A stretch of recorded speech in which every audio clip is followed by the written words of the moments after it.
그러니까 여기서의 질문은 이 천국에서, 교회에서 혹은 기독교 세계에서 큰 자가 누구입니까? 라는 질문을 제자들이 한 것입니다. 거기에 예수님께서 기독교 세계에서, 교회에서, 하나님을 믿는 사람들의 세계에서 큰 자가 누구인지를 이제 오늘 본문을 통해서 말씀을 하시는 것이죠. 그래서 우리가 누가 큰 자인지 세 가지로 같이 살펴볼 텐데요. 천국에서 큰 자는요, 은혜 의식이 큰 자이고요. 또 천국에서 큰 자는 섬김이 큰 자이고, 천국에서 큰 자는 용서가 큰 자입니다. 세 가지, 한 가지씩 살펴보겠습니다. 먼저는 은혜 의식이 큰 자예요. 누가 큰 자인가? 은혜 의식이 큰 자가 되는 것이죠. 2절부터 4절 말씀을 우리 다시 한번 예수님께서 누가 큰 자라고 말씀을 하시는지 우리 같이 한번 읽어보겠습니다. 제가 2절 읽으면 3절 읽어주시고 4절 같이 읽겠습니다. 예수께서 한 어린아이를 불러 그들 가운데 세우시고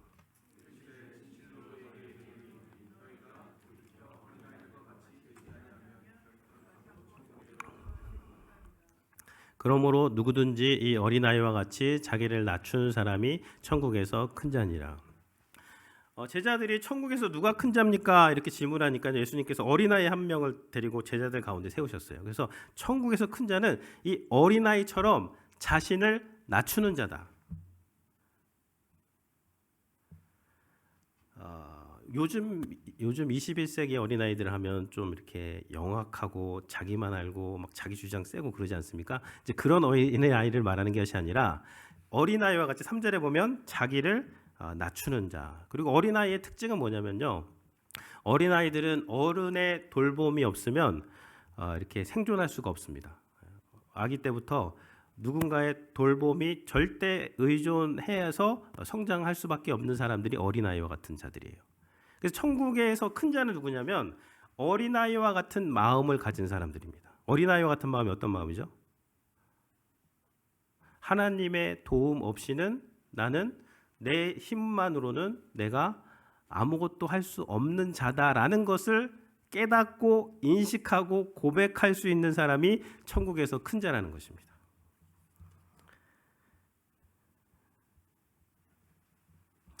예수님께서 심령이 가난한 자가 복이 있다 했는데 그 말씀이 이제 이 말씀이에요. 마음이 가난한 자, 마음이 가난해서 하나님의 도움을 구하지 않고는 살아갈 수 없는 자가 바로 천국에서 큰 자라는 것이죠. 이 세상에서 큰 자는 누구죠? 세상에서 큰 자는 내 힘으로 성과를 내고 성공을 해서 그것을 증명하는 사람이 큰 자고 높은 자리에 올라가는 자입니다. 그래서 이 세상에서 큰 자는요, 내가 열심히 해야 돼요. 내가 노력을 해서 퍼포먼스를 내서 큰 성과가 나야지, 그래야지 내가 큰 자입니다. 그렇기 때문에 사람들은 열심히 막 스펙을 쌓고 뭐 공부도 열심히 하고 사업도 열심히 하고 그렇게 해서 큰 자가 되기 위해서 이 땅에서 그렇게 살아가는데 예수님께서는 그런 생각을 하는 제자들에게 아니다. 나의 나라에서 큰 자는 누구냐? 어린아이처럼 전적으로 나의 은혜만을 의존하고 그 은혜가 무엇인지 아는 사람들이 큰 자다. 이제 그렇게 말씀을 하는 것입니다. 은혜 교회에 가면 은혜 그러죠. 은혜 받았다. 무슨 말이죠? 은혜 받았다? 선물을 받았다는 거예요. 선물. 근데 이 선물은요, 받을 자격이 없는 자에게 주시는 선물을 은혜라고 합니다. 여러분이 뭔가를 열심히 해서 선물을 받을 자격이 있어서 받은 것은 그건 은혜가 아닙니다. 그건 뭘까요? 그건 대가죠. 대가를 받은 거예요. 그 대가. 보수를 받았다. 근데 교회에서는 내가 대가 받았어, 내가 보수 받았어 그러지 않고 뭐 받았다 그러죠? 은혜 받았어. 은혜 받은 건 뭐냐면 나는 받을 자격이 없는데 받을 자격이 없는 나에게 엄청난 값비싼 선물을 값없이 주셨는데 내가 뭔가를 했기 때문이 아니라 내가 마음으로 정말 어린아이처럼 그것을 받고 싶습니다 라는 그 마음 하나만 갖고 하나님께 나아갔더니 하나님께서 나에게 선물을 주셨다. 그때 은혜 받았다. 이제 그렇게 말을 하는 것입니다. 이게 좀 달라요. 내가 노력하고 성과를 내고 내 능력주의라든지 성과주의라든지 이런 것과 은혜주의는요 완전 다릅니다. 우리 학생들 여기 이제 이번 주에 처음 오시는 분들이 계신데요. 여러분들이 노력을 하고 열심히 했죠? 그래서 여기 온 거 맞죠? 맞나요? 맞습니다. 예.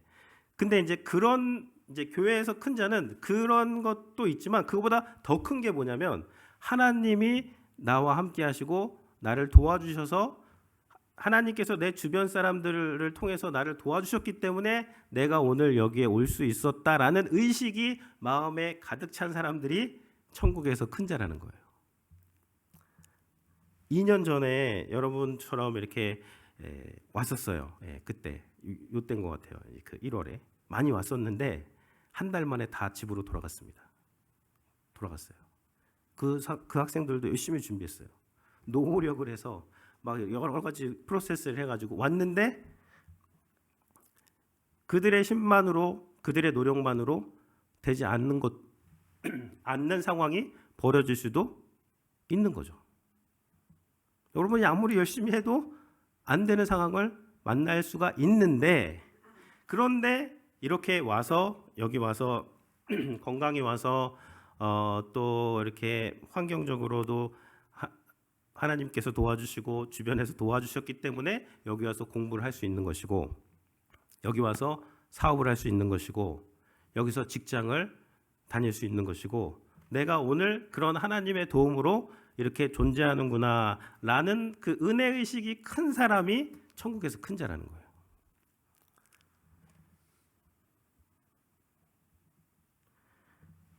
이러한 그 은혜의식으로 우리 충만한 우리 성도님들이 되시기를 바랍니다. 두 번째 천국에서 큰 자는요, 섬김이 큰 자입니다. 5절 같이 한번 읽어볼게요. 5절 같이 한번 읽겠습니다. 또 누구든지 내 이름으로 이런 어린아이 하나를 영접하면 곧 나를 영접함이니. 천국에서 큰 자에 대해서 말씀하시면서 어린아이 세워놓고 어린아이와 같아야 된다. 그리고 또 이 어린아이와 같은 사람을 내 이름으로 섬기는 자가 큰 자이다 그랬어요. 어린아이는 아까 누구라 그랬죠? 어린아이 우리 이전 세대 애들은 가라. 왜 애들은 가라 그랬죠?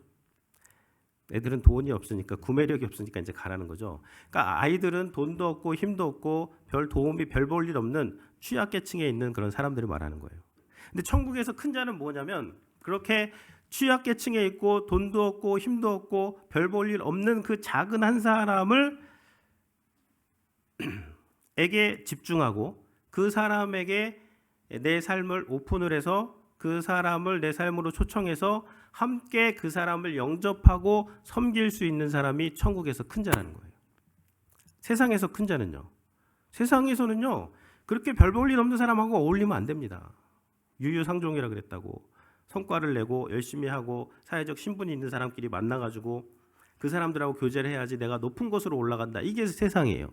근데 이 천국, 교회, 기독교 세계는 그렇지 않다는 거예요.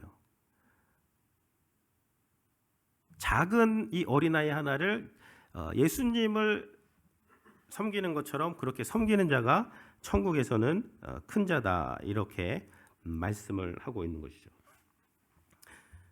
우리가 이런 작은 자들 또 어린아이와 같은 자들을 섬기지 못하는 이유가 뭘까요? 뭐 여러 가지 이유가 있겠지만 바빠서 그래요. 바빠서 마음은 있어도 바쁘니까 여유가 없기 때문입니다. 내 코가 석자이니까 내가 할 일이 많은데 뭐 다른 사람 도와주냐. 지금 나도 살기 바빠 죽겠는데 이러기 때문에 이제 못 도와주는 것인데요. 근데 왜 이렇게 바쁘고 여유가 없냐? 왜 막 나의 삶에만 이렇게 함몰되어서 내 바운더리를 뚫고 나가지 못하고 여기에 갇혀서 사는가? 그 이유가 바로 아까 1번하고 연결이 돼 있어요. 성과주의, 능력주의. 내가 성과를 내고 내가 능력을 내어서 내가 내 자신을 증명해서 내가 큰 사람이 되고자 하는 어떠한 그러한 가치관을 가지고 세상을 살아가기 때문에 주변에 연약한 사람들 볼 시간이 없습니다. 지금 내 스펙 쌓기도 바쁘고 지금 내 할 일도 바빠 죽겠는데 무슨 작은 사람을 돌보냐. 그러면서 그냥 살다가 그냥 죽는 거예요. 그런데 천국에서 큰 자는 누구냐면 여유가 있는 거예요. 여유가. 주변의 사람들을 돌아볼 수 있는 여유가 있는 것입니다. 내 할 일도 바빠요. 맞습니다. 근데 내 할 일도 하나님이 나에게 주신 사명을 열심히 하지만 이제 그와 동시에 여유가 있는 거예요. 이 여유가 어디서 나오죠? 기독교는 뭐냐면요. 아까 말했듯이 은혜의 종교라 그랬죠. 은혜는 뭐냐? 내가 성취해 가지고 내가 이룬 것을 가지고 하나님께 쓰는 종교가 기독교가 아닙니다. 그리스도께서 성취하신 일, 그리스도께서 나를 행하신 일을 믿음으로 하나님께 설 수 있는 종교가 기독교예요. 기독교의 성공은 무엇이냐면요. 예수님이 나를 위해서 하신 일을 잘 믿고 그것을 믿고 살아가는 사람이 성공한 사람이에요. 세상에서는 내가 내 힘으로 성공을 해서 내가 했다. 이 사람이 성공한 사람이지만 기독교에서는 내가 주님의 능력으로 주님과 함께 주님께서 나에게 힘 주셔서 이 일을 했다라고 고백하는 사람이 성공한 사람이죠.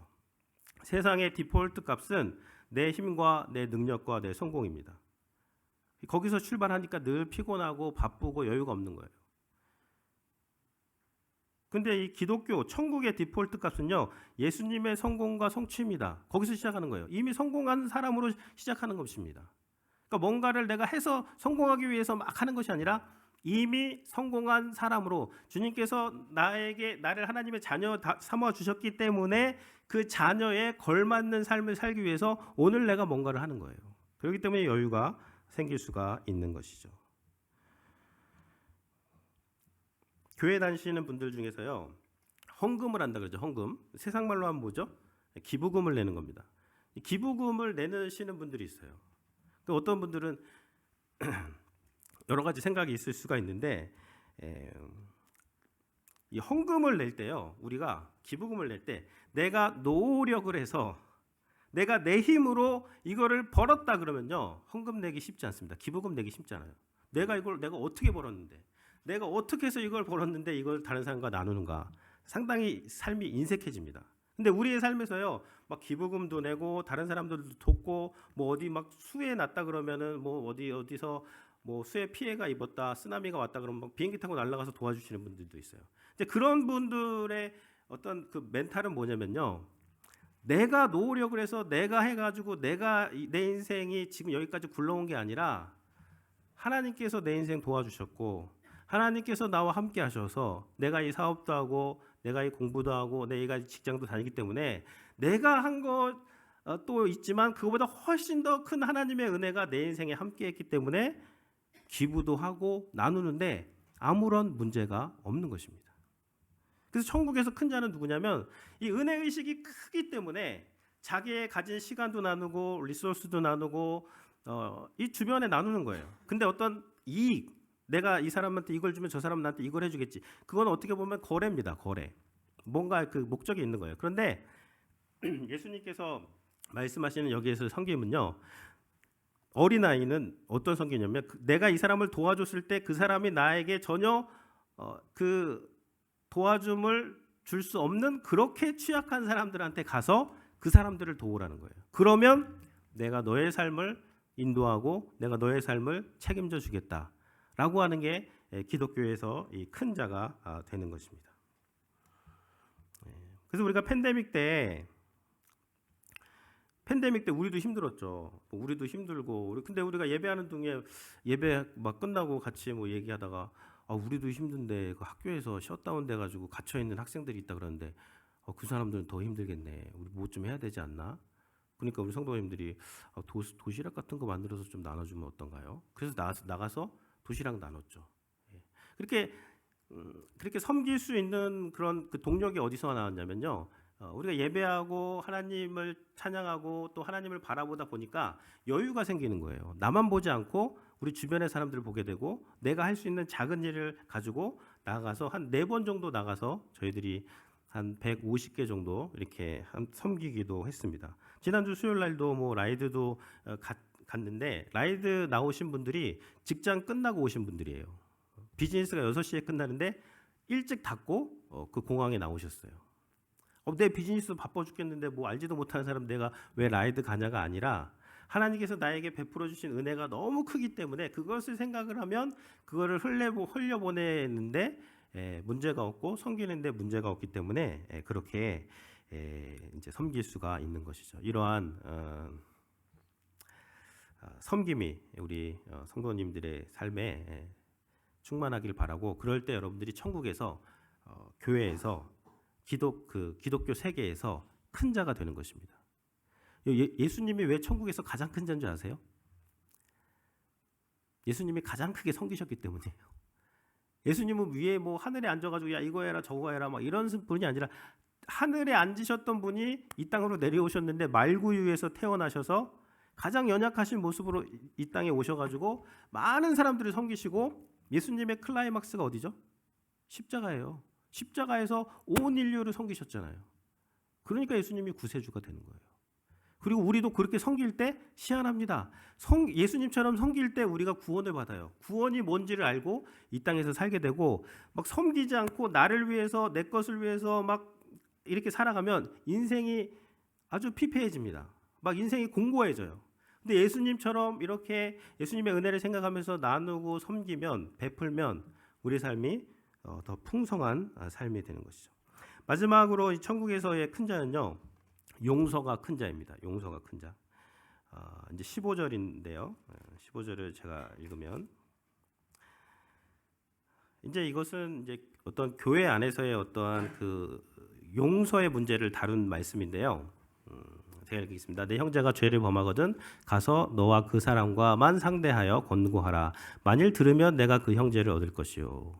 어떤 여기서 내 형제가 이제 너에게라는 말이 상략되어 있는데 어떤 사람이 나한테 범죄를 했을 때 이걸 어떻게 해결해야 되는지 이 교회의 컨텍스트에서 이 말씀을 하신 건데요. 교회는 이 뒤에 보면은 두세 사람이 모이고 이제 기도하는 집이라 그랬죠. 그래서 두세 사람이 모이는 곳에 내가 너희와 함께하고 너희가 기도할 때 내가 응답하겠다. 이제 그것이 교회인데 그 교회가 어떤 교회인가를 15절부터 설명을 하고 있는 것입니다. 그러니까 교회는 어떤 곳이냐면요. 한 사람을 소중하게 여기는 곳이 교회예요. 우리가 교회 하면은 교회도 세상처럼 막 큰 교회, 많은 인원, 막 오케스트라가 있고 그런 교회가 좋은 교회라고 생각했습니다. 지난 30년에는. 근데 지금 팬데믹을 거치면서 조금 뭔가 트렌드가 바뀌고 있어요. 이제 앞으로의 좋은 교회는 뭐 어떤 교회냐면 한 사람에게 집중하는 교회예요. 내가 그 교회에 갔는데 그 교회에 어떤 사람이 나한테 와서 말 걸어주고 나의 삶을 그 교회 어떤 한 사람과 나눌 수 있다면 그 교회가 나한테 좋은 교회입니다. 뭐 아무리 뭐 주차장이 화려하고 뭐 오케스트라가 있고 뭐 그래도 내가 거기 갔는데 예배만 드리고 그냥 내가 뭐 그냥 집에 가고 내가 안 와도 아무도 모르고 이건 좋은 교회가 아니에요. 또 한 가지 좋은 교회는 어떤 교회냐면요. 그 교회에서 내가 성장하고 있으면 그 교회는 좋은 교회입니다. 내가 그 교회의 어떤 사역에 인볼브돼서 뭔가를 섬기고 있고 내가 배우고 있고 믿음이 자라고 있고 성장하고 있으면 그 교회는 좋은 교회예요. 근데 뭐 아무리 화려하고 크고 뭐 내가 세계에서 제일 외형이 큰 교회를 다녀도 내 신앙이 자라지 않으면 그건 아무런 의미가 없습니다. 그래서 여기서의 교회는 어떤 교회냐면요. 한 사람을 소중하게 여기는 교회인데 이 한 사람을 소중하게 여긴다는 것은 무엇이냐면 그 사람과 나와의 어떤 문제가 발생했을 때 제 인간적으로 같으면요. 저는 가서 말 안 합니다. 말해봤자 힘들고 그냥 덮고 끝나요. 덮고 끝나. 여기서의 이제 죄는 물론 그 사람이 잘못할 때마다 사사건건 가서 이야기하라는 것이 아니라 어떤 공동체를 파괴한다든지 이것이 누룩처럼 공동체에 이렇게 퍼져가는 죄악을 말하는 거예요. 이런 죄는 간과하지 말라는 것입니다. 다른 사람한테 가서 얘기하지 말고 제3자에 가서 뭐 이렇쿵 저렇쿵 하지 말고 그 사람한테 가서 얘기하라는 거예요. 근데 이제 상당히 어려운 말씀입니다. 그렇지 않나요? 누군가한테 저는 충고하기가 쉽지가 않아요. 물어도 잘 안 하려고 그럽니다. 네, 물어도. 묻지 않으면 충고하면 안 돼요. 맞는 말이죠. 근데 누구한테 가가지고 그 사람한테 얘기하라는 거 이거 어려운 말씀이에요. 요즘 문화와는 이게 상충되는 것입니다. 근데 왜 예수님이 이런 말씀을 하셨을까요? 남이면 그렇게 해도 돼요. 남이면. 잘 모르는 대충 하는 사람이면 좋은 말만 하고 아우 잘 될 거야. 아우 모든 일이 그냥 뭐 다 잘 될 거야. 그런 말만 하고 끝나면 됩니다. 근데 내 자식이면요. 내가 정말로 아끼는 사람이면요. 내가 정말로 아끼는 사람이 막 계속 그 구렁텅이로 빠져 들어가고 있어요. 그런데도 뭐 잘 될 거야. 뭐 좋은 일이 일어날 거야. 그런 말만 하시겠어요?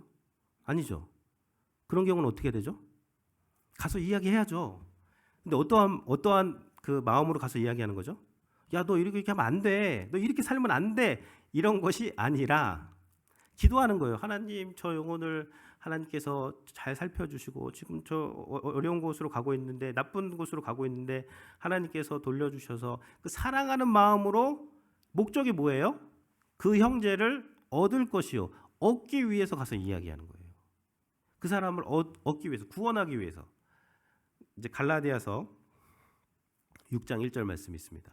이제 가서 이야기할 때 어떠한 태도로 가서 이야기해야 되는지 같이 한번 읽어보도록 하겠습니다.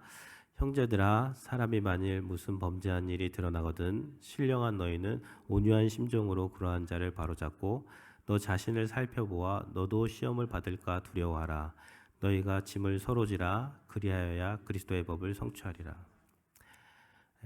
무슨 형제가 범죄한 일이 드러나거든 너희가 신령하다면 너희가 정말 하나님을 믿는 사람이라면 온유한 심령으로 그러한 자를 바로 잡으라는 거예요. 그런데 동시에 나를 보라는 거죠. 그 사람을 보면서 그 사람 얘기만 하지 말고 나를 살펴보아서 나도 그렇지 않은가? 나도 그렇죠. 나도 모든 인간은 연약합니다. 다 실수하는 거예요. 그러니까 이 사람의 모습이 내 모습이구나 라는 그러한 마음으로 가서 그 사람을 권면하고 기분 나쁘지 않고 그 사람이 그 권면을 들었을 때 맞아 내가 지금 잘못된 길로 가고 있구나 라는 것을 깨달을 수 있는 방향으로 붙잡아주는 것이 교회이고 그런 친밀한 관계 깊은 관계가 세워지는 것이 교회이고 그런 관계를 맺고 있는 사람이 천국에서 큰 자라는 거예요. 교회에 갔는데 누가 나한테 아무런 얘기도 안 해줘요. 혹은 잘 알지도 못하면서 막 충고를 합니다. 관계도 없는데 그런 데는 교회가 아니에요. 그 사람을 알고 개인적인 관계를 맺고 있고 그 사람이 뭐가 힘든지를 알고 그 사람의 상황과 그 멘탈을 아는 가운데서 정말 그 사람을 사랑하는 마음으로 가서 조언해주고 기도해주고 도와주고 바로 잡아주고 같이 바른 길로 가게 되는 곳이 바로 교회라는 그런 것이죠. 그 다윗 왕이 이제 구약에서 가장 유명한 왕인데요. 다윗이 다윗하지만 다윗은 죄인입니다. 다윗이 어떤 죄를 지었죠? 다윗의 그 충신이 있어요. 장군 우리아라는 장군이 있는데 그 아내를 위력에 의한 그 성폭력으로 그 아내를 불러다가 성폭행을 했습니다. 그리고 그것이 드러날까봐 아내가 임신을 하자 어떻게 했죠? 충신을 전쟁터 최전방으로 내보내가지고 이제 뒤로 빠지게 해서 맞아 죽게 했습니다. 이 정도면 이 정도면 어떻게 돼야 되죠? 매장돼야 되지 않습니까? 예. 근데 막 사람들이 다윗왕 그럽니다. 예. 왜 그러죠? 다윗은 하나님께 용서받은 자이기 때문입니다. 용서받은 자. 다윗이 이제 어떤 고백을 했냐면 시편 51편 4절에 이런 고백을 했습니다. 내가 주께만 범죄하여 주의 목전에 악을 행하였사오니. 이제 이것이 그 밧세바를 범한 후에 선지자가 가서 당신이 그 죄를 지었습니다 했을 때 그 이제 책망을 듣고 다윗이 시편에서 이 시편을 이제 적었는데요. 좀 이상하죠? 아니 우리한테 죄를 범했고 밧세바한테 죄를 범했는데 왜 주께만 범죄했다고 했을까요? 우리한테도 범죄했고 밧세바한테도 범죄했는데 그보다 먼저 하나님께 먼저 범죄했다는 거예요. 하나님을 의식하지 않고 하나님을 생각하지 하나님께서 내가 목동이었을 때 내가 들에서 양칠 때 아무것도 아닐 때 그 작은 목동을 기름 부어서 한 나라의 왕으로 세워주시고 하나님께서 은혜를 베풀어 주셨는데 그 은혜를 다 잊어먹고 하나님을 무시한 채 살아갈 때 발생한 것이 무엇이냐면 범죄했다는 거예요. 그래서 그 범죄가 나오게 된 뿌리가 내가 하나님을 의식하지 못했기 때문에 내가 하나님께만 범죄했다 이렇게 지금 고백을 하면서 용서를 구하고 있습니다. 이제 마틴 루터가 이제 그 십계명을 해설을 하면서 이런 말씀을 했어요. 제1계명 제1계명을 범하지 않고는 5계명에서 그 10계명 뭐 살인하지 말라, 간음하지 말라, 도둑질하지 말라, 뭐 내 이웃의 것을 탐내지 말라, 뭐 거짓말하지 말라 이런 것들이 어디서 나오냐면 1계명을 범했기 때문에 우리가 하나님을 하나님으로 인정하지 않았기 때문에 나온 결과가 이것이라는 것이죠. 그래서 1계명을 지키면 하나님을 온전히 섬기게 되면 이웃도 사랑하고 우리가 뭔가 뭐 돈을 더 많이 벌기 위해서 뭐 거짓말을 한다. 그럼 뭐죠? 돈을 하나님보다 더 섬긴다는 것이죠. 수치를 모면하기 위해서 거짓말을 한다. 그러면 내 명예를 하나님보다 더 소중하게 여긴다는 거예요. 그러니까 하나님을 하나님으로 여길 때 이런 모든 잘못된 것에서 이제 빠져나갈 수 있다. 이제 그런 의미에서 이렇게 이야기를 한 것이죠. 그래서 교회는 누구냐면 교회의 공동체들은요, 하나님과의 바른 관계 가운데 내가 여기 보면 1만 달란트 탕감받은 사람이 나오는데 내가 바로 그 1만 달란트 탕감받은 자이고 내가 바로 그 연약한 자이고 잃어버린 양 비유도 나옵니다. 100마리 양이 있는데 한 마리가 잊어버렸을 때 예수님이 그 양을 찾아가셨다. 근데 왜 찾아가야 돼요? 경제적으로 보면 안 찾아가는 게 낫죠. 그냥 99마리 잘하고 얘네들을 잘해서 얘네들을 번식시키는 게 나은데 예수님은 99마리가 여기 있어도 잃어버린 그 한 마리를 굳이 찾아가겠다는 거죠. 왜죠? 그 한 마리가 나이기 때문이죠. 그 한 마리가 여러분 한 사람 한 사람이고 교회의 구성은 한 사람, 그 작은 자기 때문에 그 사람을 찾아가서 구원하는 것이 이제 교회라는 것입니다. 잠언 28장 13절의 말씀을 같이 한번 읽어봤으면 좋겠는데요. 용서에 관한 말씀입니다. 같이 한번 읽어보겠습니다. 자기의 죄를 숨기는 자는 형통하지 못하나 죄를 자복하고 버리는 자는 불쌍히 여김을 받으리라. 자기의 죄를 숨기는 자는요, 아직도 죄의 문제가 해결되지 않은 거예요. 근데 하나님 앞에서 자기의 죄를 자복한다. 자복한다는 것은 인정한다는 거예요. 변명하지 않는다는 것입니다. 그리고 버린다는 것은 이제 더 이상 그 일을 행하지 않는 자는 불쌍히 여김을 받는다 그랬습니다. 여기서 불쌍히 여긴다는 것을 제가 찾아보니까요, 르훔이라는 단어인데 이게 모태라는 단어예요. 모태.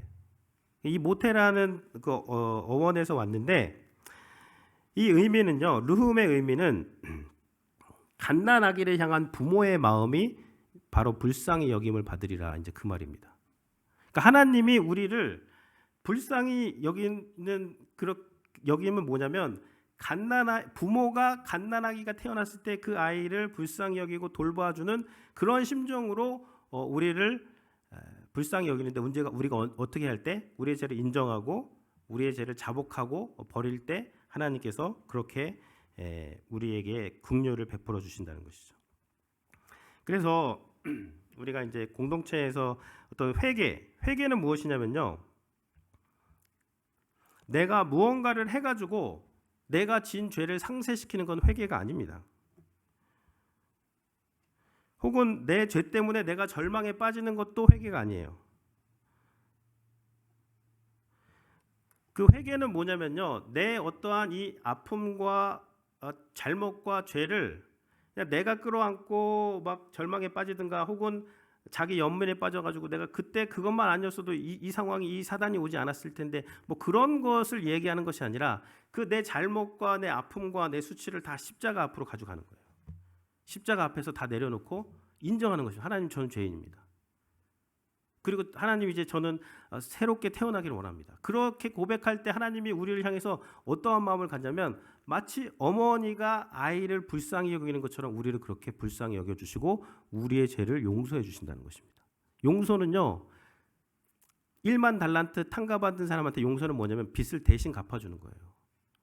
1만 달란트 탕감받은 사람이 그 용서받는다는 건 뭐냐면, 하나님, 제가 100불씩 갚겠습니다. 1만 달란트를 4억 불로 하면요, 계산을 하면 뭐 1년 뭐 연봉 그렇게 하면 4억 불 정도 나옵니다. 그럼 여러분들이 그걸 갚는다는 것은요, 뭐 한 달에 100불씩 갚아서 언제 갚겠어요? 1000불씩 갚아도 못 갚아요. 그래봤자 100만 불밖에 안 됩니다. 그 10년, 100년 해봤자 못 갚아요. 4억 불을 어떻게 갚을 거예요? 4억 불을 갚는 방법은 하나님께서 그거 취소해 주시고 대신 갚아 주시는 게, 그게 용서예요. 내가 뭐 해가지고 뭐 100불씩 뭐 1000불씩 10,000불씩 어느 세월이 갔습니까? 그건 종교입니다.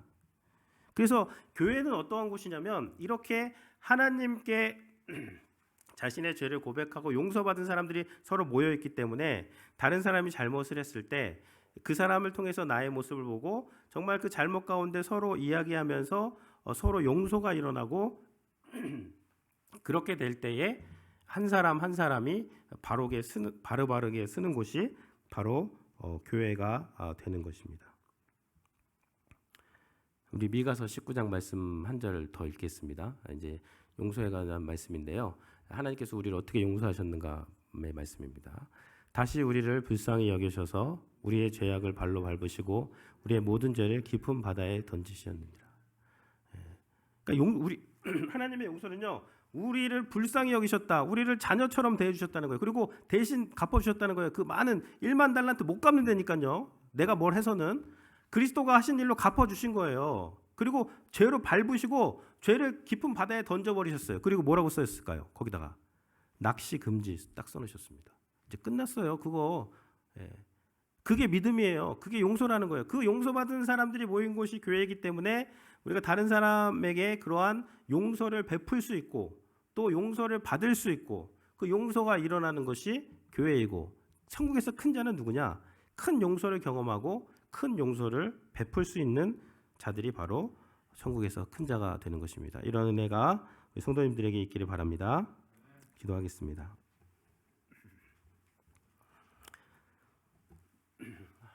하나님, 우리가 이 땅을 살면서 천국을 살 수 있도록 하나님께서 축복하여 주시기를 원합니다. 하나님의 은혜가 우리의 마음 가운데 늘 머물게 하시고,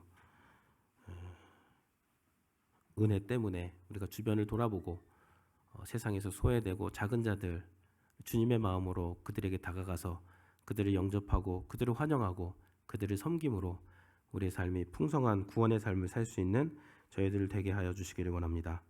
이 땅을 살면서 미워하고 원망하고 자기 연민에 빠지거나 절망 가운데 빠져서 헤어나오지 못하는 그런 자들이 아니라 하나님의 용서를 경험한 자로서 나를 용서하고 이웃을 용서하고 또 그 용서를 받아들이고 용서를 함으로 건강한 그러한 관계로 세워져 나가는 저희들 될 수 있도록 주여 인도하여 주시옵소서. 감사드리며 예수님의 이름으로 기도드렸습니다. 아멘. 네, 우리 같이 찬양하시고 예물 준비하신 예물 드리시고요. 기도하고 마치도록 하겠습니다. 아까 찬양했던 그 사랑, 하나님의 이 사랑이고요. 복음이 뭐냐? 하나님이 우리 사랑하신다는 거예요. 얼마만큼? 십자가에서 우리를 위해서 죽기만큼. 그거면 된 겁니다. 그걸 알고 믿는 사람이 성공한 사람이에요. 그거 알고 믿으면 우리가 여유를 갖고 살아갈 수가 있는 것이죠. 그래서 오늘 말씀 기억하시면서 그 사랑 찬송하도록 하겠습니다.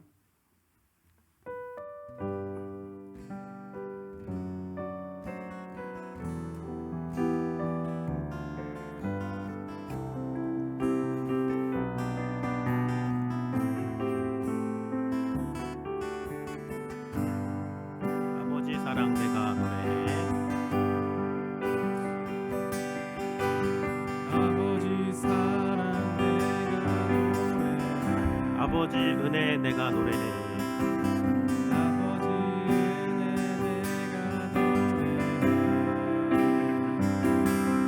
사랑 변함없으신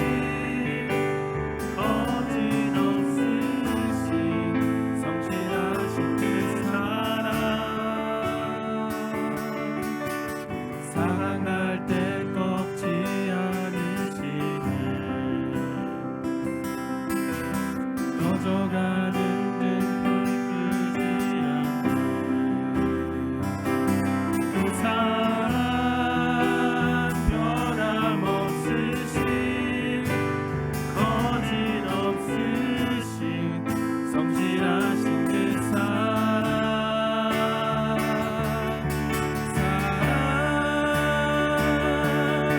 그 사랑 날 위해 죽으신 날 위해 다시 사신 예수 그리스도 다시 오신 그 사랑 죽음도 생명도 천사도 하늘의 어떤 권세도 끊을 수 없는 영원한 그 사랑 예수 그 사랑 날 위해 죽으신 날 위해 죽으신 날 위해 다시 사신 예수 그리스도 다시 오신 그 사랑 죽음도 생명도 천사도 하늘의 어떤 권세도 끊을 수 없는 영원한 그 사랑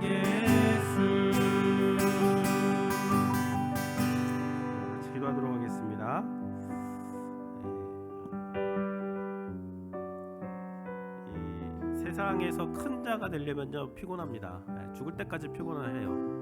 근데 하나님 나라에서 큰 자가 되는 것은요 하나님 주신 은혜 받으면 오늘부터 큰 자로 살 수 있어요.